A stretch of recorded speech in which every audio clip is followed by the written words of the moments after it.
¿Qué haces, Seba? ¿Cómo andás, equipo? ¿Cómo andan? Hola, Hola, Mariano, Mariano. ¿cómo te va? Muy contento, Marian, de tenerte. La verdad te vamos a contar una intimidad que fue Por favor. que cuando arrancó el Sí, programa... pará. Sí, ¿Cuál? no, la cuento ahora. No, pará, sí, bueno. sí, la cuento ahora. No, esto ya se está No, haciendo cara, porque pero... tenemos un montón. ¿De qué signo es? ¿De qué signo sos? Caputo, ¿cuándo cumplís años? Géminis. Géminis, No, pará. No, no sos de pará. Géminis. Eso es lo que vos crees. ¿Cuándo cumplís Pará que- años? ¿Cuándo cumplí, Marian, vos? ¿Qué día era? ¿El 21? 21 de junio. 21 de junio, El a día ver. que empieza el invierno. Bueno, desde el 20 de junio al 20 de julio, Géminis. Sí, ¿sabés que entró Zafo, Mariano? zafo. Géminis 31 días. Sí, porque Somos- hicimos, el sol no está a 30 días en cada signo, eso es de la revista. Pero bueno, Géminis la pegó. Coincidió, bueno. Es como vos acá, Marian Beto, quiere Muy discutir bien. todo. Y hay 10 personas en el estudio y 9 estaban confundidas. No, porque- De signo, ¿vos le podés creer? Yo investigué. Hay 9 personas de las 10, el 90%... Virgo es Virgo y Géminis de Mariano. Chao. Bien, Después lo bueno, demás. sería No la contratendencia. Bueno, Marian, te iba a contar esta intimidad, una de las intimidades que suceden acá, ¿no? En los bloques, que tiene que ver con que cuando conté sobre por dónde venías hoy y lo que estuvimos conversando, empezó acá la charla circular, pero cuál es el rol del CONICET, de la ciencia, de la educación, por qué sí, por qué no. Y como no quiero quemar tu columna, te voy a dar la palabra a vos, pero te voy a tirar eso, que acá la gente se quiere meter en el debate, ¿está bien? Sobre la función. Así que ya tenés ahí, hay auditorio participativo. Eso es Hablemos un plus. sin saber. Hablemos sin saber. En la sección. Ahí va. Bueno, Marian, así que arranca, contanos. Bueno, la idea de hoy era discutir un poco sobre el rol de la universidad en este momento histórico y sobre todo acercarse a entender un poco por qué el ataque sistemático, el desfinanciamiento, no solo en Argentina, sino también cierto sentido común que se ha generado en las denominadas nuevas derechas en torno a que la universidad es un lugar a combatir.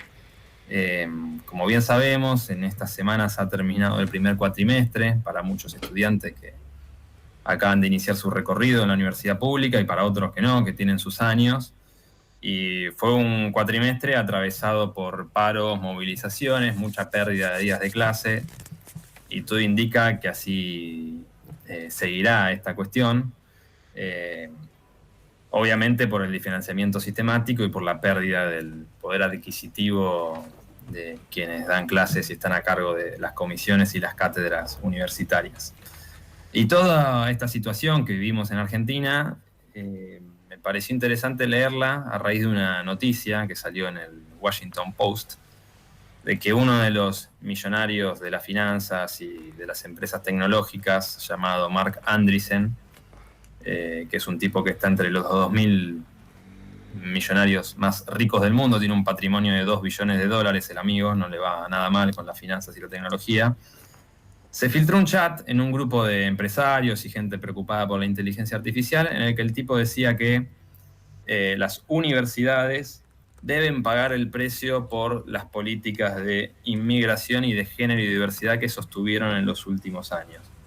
¿Por qué? Porque eso hace que los votantes de Trump se alejen del sistema universitario, ¿no? Que los votantes jóvenes no entren al sistema universitario, por lo tanto no se relacionen con la ciencia y por lo tanto tengan más dificultades de entrar en relación con el sistema científico. ¿Cómo sería eso, Marian? ¿Podés reiterar la articulación que hace? ¿Quiénes tienen que pagar y por qué? El tipo dice que las universidades que Sí. sostuvieron políticas, iniciativas de inclusión, de género, de diversidades, de inclusión de los inmigrantes, deben pagar el precio por haber realizado estas políticas, porque eso dividió a la sociedad estadounidense y básicamente dejó afuera al 70% de los estadounidenses de las universidades.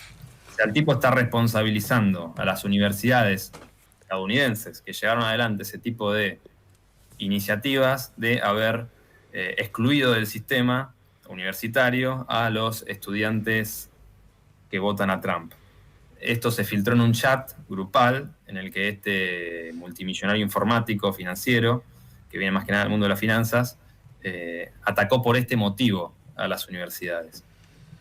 Y No sé si ahí se entendió mejor. Sí, no, perfecto, se entendió, pero para jerarquizar, para plantear, o sea, le da con todo, le hace responsable de todos los problemas. Exactamente, a punto tal de que se filtra esto y el tipo se va del chat, digo, como un ataque muy fuerte en un ámbito que él consideraba privado, pero esto me remitió a un video, a una charla, mejor dicho, que dio el actual vicepresidente de Trump, Vance, que en la Conferencia Nacional Conservadora de 2021, el amigo J.D. Vance, que tiene vínculos con Peter Thiel, es un tipo que fue impulsado en su carrera política por Peter Thiel, que es el fundador de PayPal, otro tipo que viene de las empresas financieras e informáticas. En esa conferencia política conservadora, él estaba era parte de su campaña para ser senador por Ohio. Todavía no tenía la relevancia que hoy tiene como vicepresidente de Estados Unidos, ni más ni menos, que dio una charla en la que decía que los profesores universitarios son el enemigo.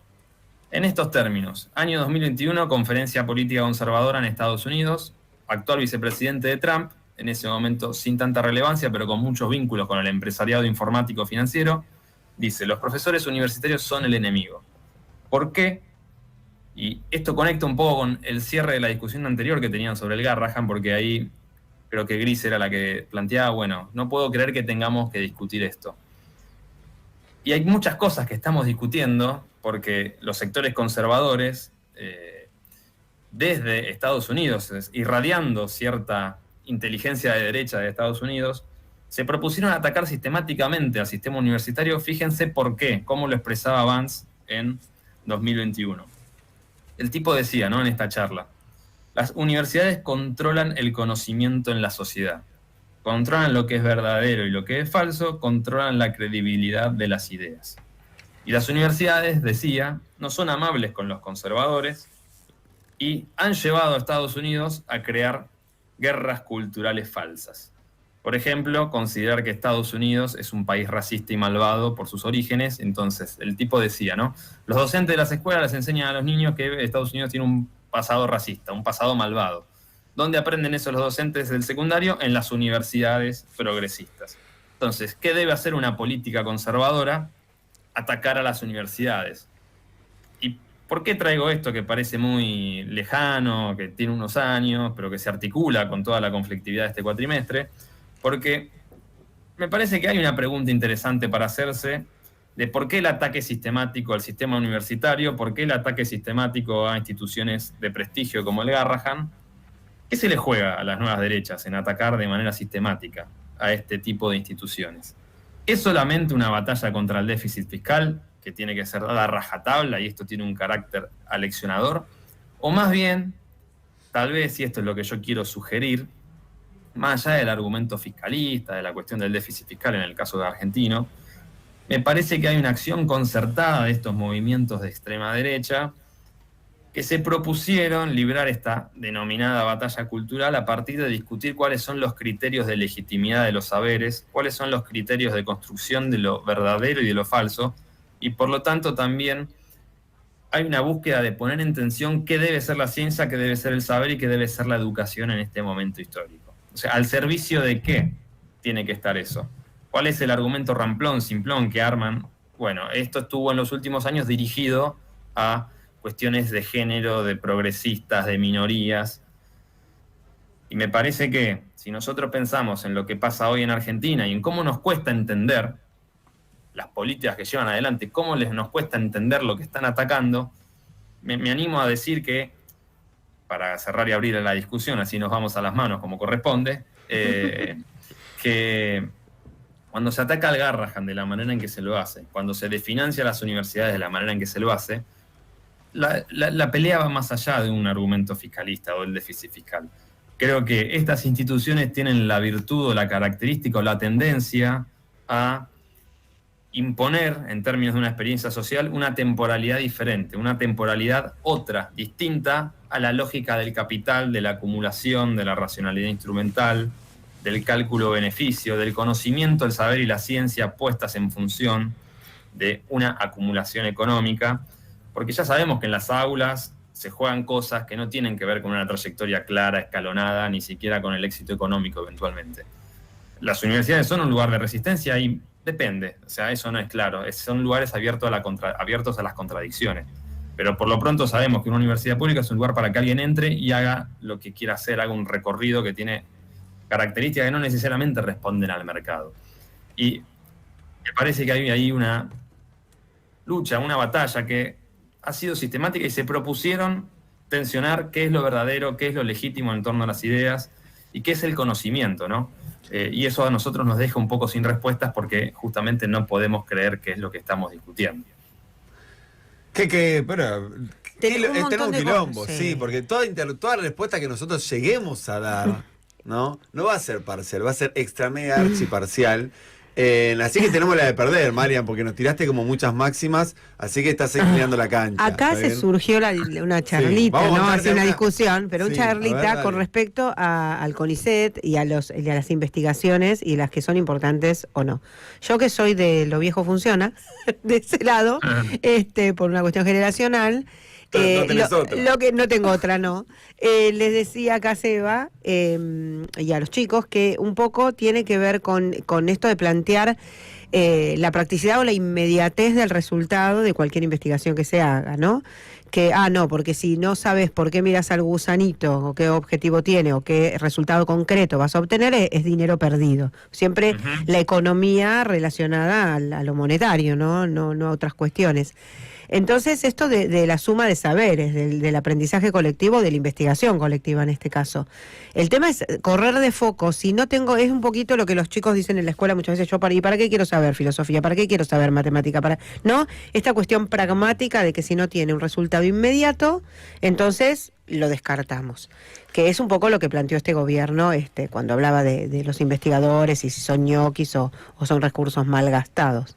Y yo escuchándote, Marian, pienso que a veces sobre estos temas se habla en un registro de tipo más Estado, más presupuesto, menos presupuesto, o incluso no podemos cerrar un hospital donde hay vida humana o no podemos cerrar un aula donde hay pibes que necesitan alfabetizarse. Y siento que ese es un nivel del debate necesario, pero vos nos invitás a ver otra cosa ahí, un poco más difícil, que es el sentido no. ¿Y qué sentido le vamos a dar a las instituciones, a la educación o a las investigaciones? Porque pareciera que frente a la defensa de la vida no hay mucho que explicar, ¿no? O pienso, a la alfabetización básica no hay mucho que explicar. Digo, cualquier persona necesita estar letrada, ¿no?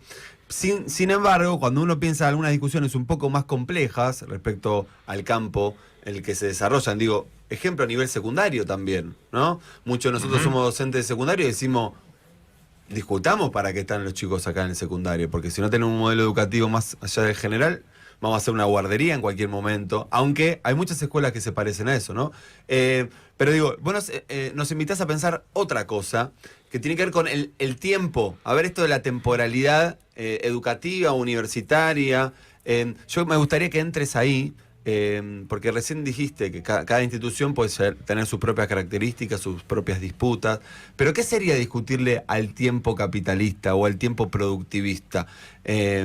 ¿Habría una posibilidad de qué tipo? A ver, no sé, esto no está preparado, así que no sé si está ese gancho, es el puente que intento hacer. O dice no sé. No, la verdad con esa me mataste, como nos hizo antes, a ver, díganme la respuesta. Googlealo. Googlealo. En este teclado mágico, googlealo. Te respondo sin Google y con un pequeño rodeo, que es algo que nunca hace Google. Google siempre te da la respuesta más o menos cercana a tus intereses. ¿Cómo te gusta discutir la inteligencia artificial, Manuel? Tiene idea fija, es tremendo. El algoritmo. Ya haremos una gran columna sobre la IA, ya llegará.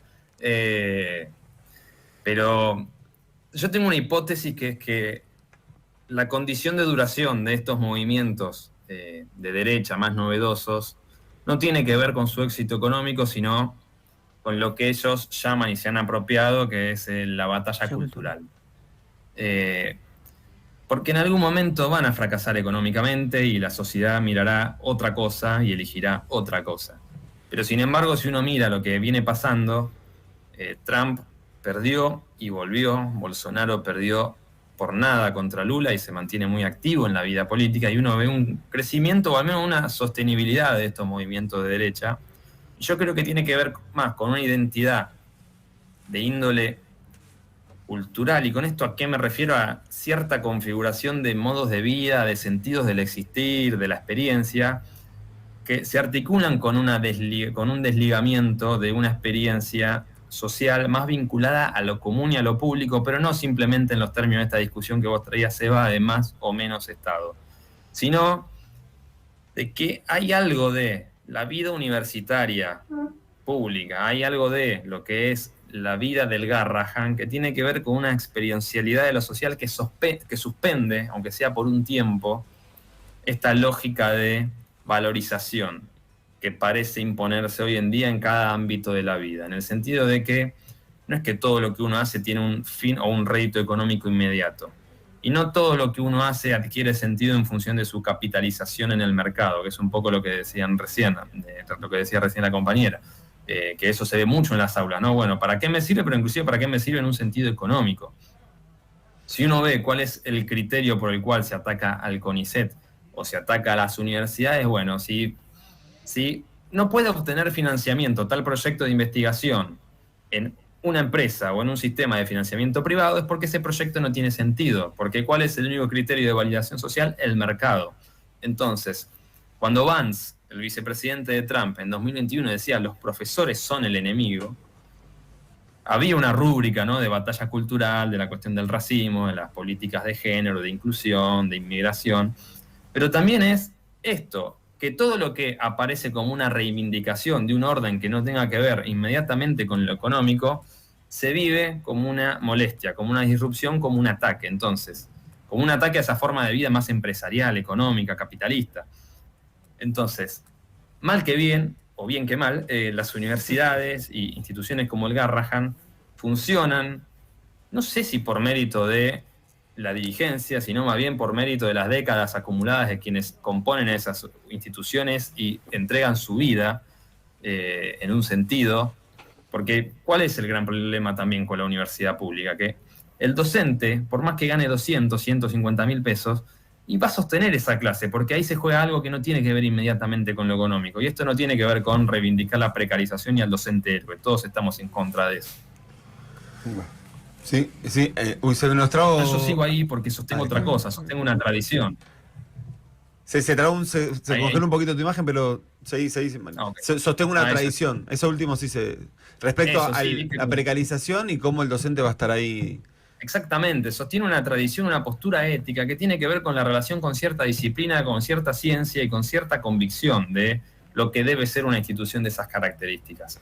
Entonces, si en las universidades ocurre todo esto, que es ajeno, que es extraño a la lógica del capital, no es casual que en un momento de reacción conservadora como este, uno de los principales blancos de ataque sea el sistema universitario público.